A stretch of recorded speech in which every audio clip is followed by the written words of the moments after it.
दोस्तों, हर जगह और हर इंसान की एक कहानी होती है और मुझे कहानी सुनाना बहुत पसंद है। तो फिर क्या, आ जाइए, मैंने अपना कैमरा ऑन कर लिया है। तो ये कहानी अलीबाग एक बीच की है। थोड़ा सा आपको अलीबाग के बारे में भी बता देता हूँ।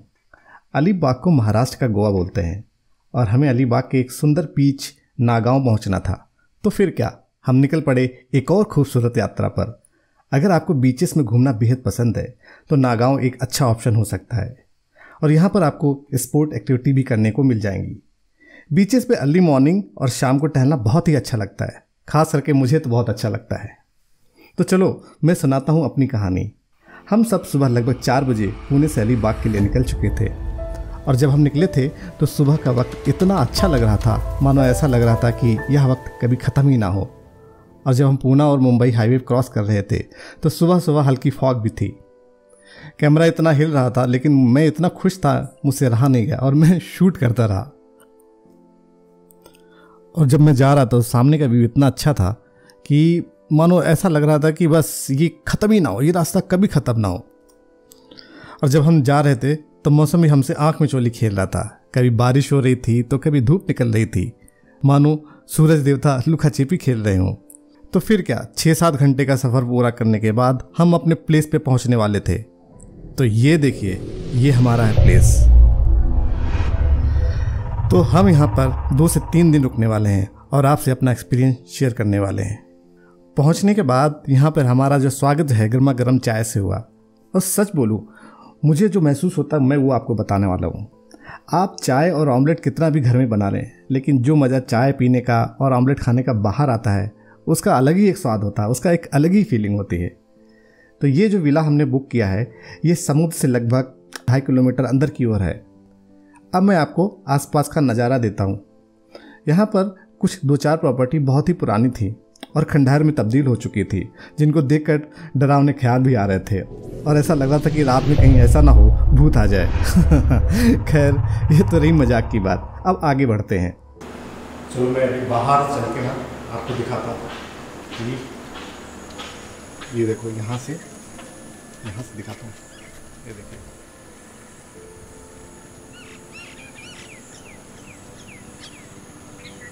और ये वाला जो है ना, ये बिल्कुल सटा हुआ है। Look at this.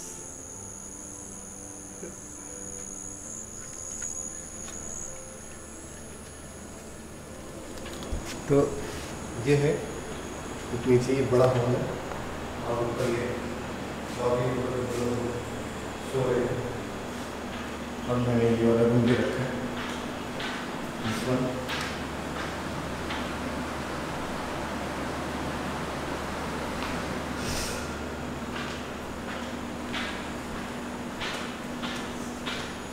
मैं आपको इसको बाहर से भी दिखाता हूँ कैसा दिखता है बाहर से।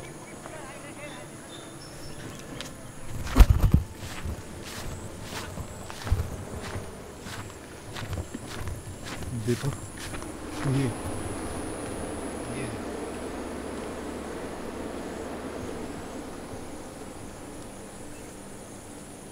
और अगर हम उधर उसके पार जाएंगे 2 किलोमीटर आगे बिल्कुल समुद्र है।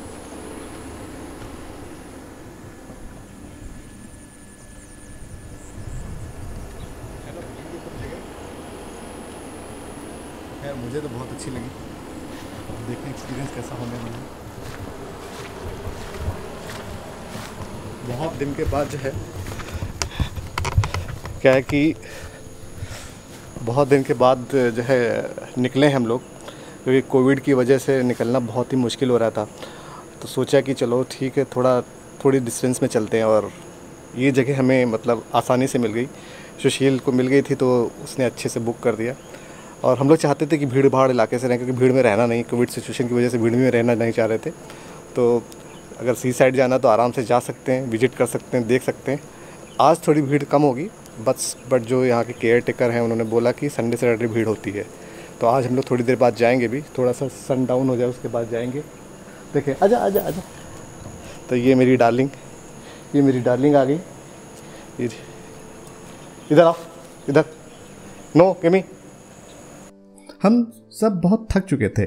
सुबह का ब्रेकफास्ट करने के बाद अपने अपने रूम में सोने चले गए और यह सोच कर गए थे कि शाम को बीच पर जाकर चहलकदमी करेंगे। खैर जो भी हो, मुझे खुशी के मारे नींद नहीं आ रही थी।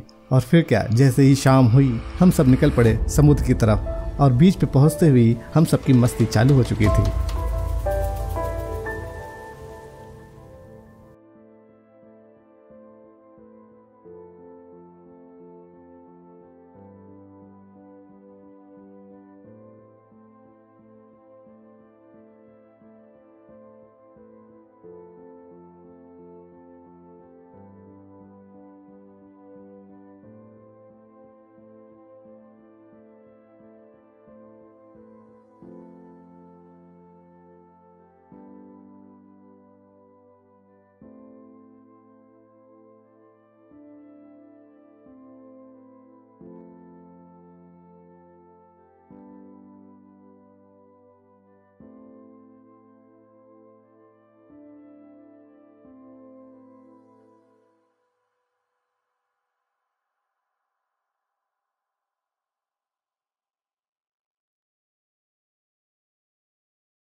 पता है, बीच पे आने पे एक अलग ही शांति मिलती है और मुझे इतना अच्छा लगता है बीच पे आने के बाद, कुछ कहने को नहीं।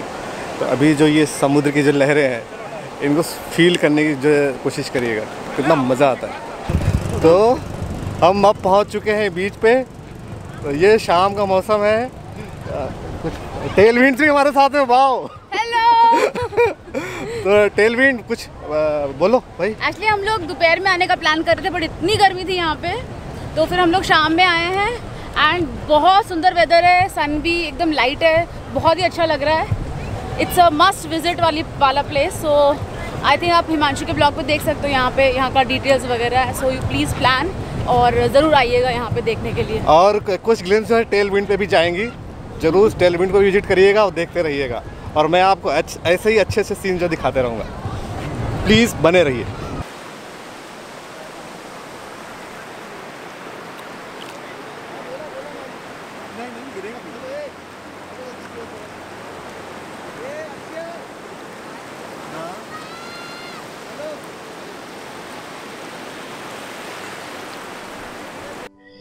बीचेस, नदियाँ, पहाड़, अगर आप महसूस करो तो यह सब कुछ ना कुछ हमसे कहने की कोशिश करते हैं, बस इनको सुनने वाला होना चाहिए। जब सूरज देवता धीरे धीरे अस्त हो रहे थे और उनकी सुनहरी किरणें समुद्र की लहरों पर पड़ रही थीं, तो मानो कह रही हूँ, चलो कर लो मस्ती, हम भी देखना चाहते हैं। वो शाम का वक्त हम सब यादगार बनाना चाहते थे और हमने जो मस्ती करनी थी वो तो की। वो हमारे साथ साथ किमी भी थी, वो जमकर मस्ती कर रही थी। किमी को तो ऐसा लग रहा था कि वो मानो समुद्र तैर कर उस पार जाना चाहती है। और फिर क्या, हम सब मस्ती में इतना खो गए थे कि कब अंधेरा हो गया हमें पता ही नहीं चला। और फिर बीच पे आए, वहाँ का खाना ना खाए तो ये हो ही नहीं सकता। हमने रात का डिनर वहीं किया और फिर उसके बाद अपनी विला की ओर वापस चले गए। तो अब बात आती है कि यहाँ की सुबह कैसी होगी। सुबह सुबह हमारा विला कैसा होगा, सुबह सुबह समुद्र कैसा दिखेगा, ये सब ख्याल लेकर मुझे बेचैनी सी हो रही थी और मैं इन ख्यालों में डूब चुका था। तो दोस्तों देखो, सुबह सुबह का दृश्य कुछ ऐसा है ना खूबसूरत। इस सीन को बयां करने के लिए मेरे पास शब्द नहीं है। थोड़ा आप इसे देखिए और खुद ब खुद इसको एक नाम दीजिए।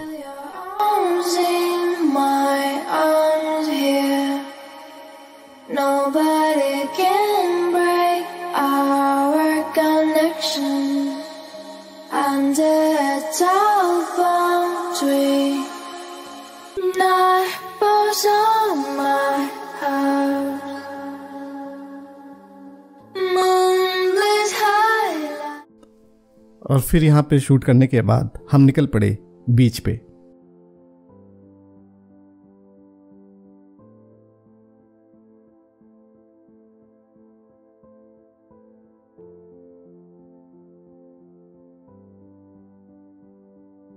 बीच पे पहुंचने के बाद हमारी मस्ती फिर से चालू हो चुकी थी। सुबह का वक्त बीच पे इतना मनोरम होता है कि मन करता है कि बस वहीं बैठे रहें और सामने आती हुई लहरों को देखते रहें।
काफ़ी देर वक्त बिताने के बाद हम घर की ओर वापस आने लगे। वापस आने का मन किसी का नहीं था, लेकिन वापस आकर दूसरी जगह जाना भी तो है, इसलिए वापस आ गए। तो आपको मेरा यह व्लॉग कैसा लगा ज़रूर बताइएगा, और अगर सब्सक्राइब नहीं किया है तो ज़रूर कर लीजिएगा। और मैं इसी तरीके से अच्छी अच्छी जगह, अच्छे अच्छे नॉलेज आपके साथ शेयर करता रहूँगा। Thank you so much for watching.